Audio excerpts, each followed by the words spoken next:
Hi అండి. ఈరోజైతే లంచ్‌లోకి కాకరకాయ, ఇంకా టమాటా కర్రీ చేస్తున్నాను. కాకరకాయ చాలామంది చేదుగా ఉంటుందని ఇష్టపడరు. అంతేలెండి. చెడు నచ్చుతుంది గానీ, చేదు నచ్చదు. బయట దొరికే స్వీట్స్ ఎన్నైనా తింటారు. అవి ఆరోగ్యానికి హానియే కానీ మంచిది కాదు. కానీ కాకరకాయ వల్ల ఉపయోగాలు చాలా ఉంటవి. కానీ ఎవరు తినరు.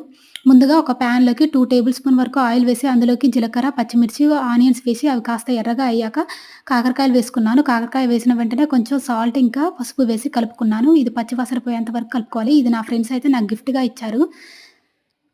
మీకు చూయిద్దామని చూయించాను. తర్వాత ఇంకా గల్లగూరగా అయితే 2 మంత్స్‌లో అది నింపేయాలి. మీరు రైస్ కుక్ చేసుకున్న తర్వాత ఇలా తూర్చుకోవడం అలవాటు చేసుకోండి. లేదంటే నల్లగా అయిపోద్ది. అందులోకి కొంచెం టమాటా వేశాను కాకరకాయ ఫ్రైలోకి. కాస్త ఇది కూడా కాస్త మెత్తగా అయ్యాక అందులోకి నేను 1 టేబుల్ స్పూన్ వరకు జింజర్ గార్లిక్ పేస్ట్ వేశాను. అది పచ్చి వాసన పోయేంత వరకు ఫ్రై చేసుకోవాలి. తర్వాత 1 టేబుల్ స్పూన్ వరకు కారం, ఇంకా ధనియాల పొడి వేశాను. ధనియాల పొడి ఇంకా అవన్నీ వేసిన తర్వాత ఒక నిమిషం పాటు కలుపుకోవాలి. కలుపుకొని ఒక 2 నిమిషాల పాటు ఉడికించుకున్న తర్వాత కొత్తిమీర వేసి దింపేయడమే.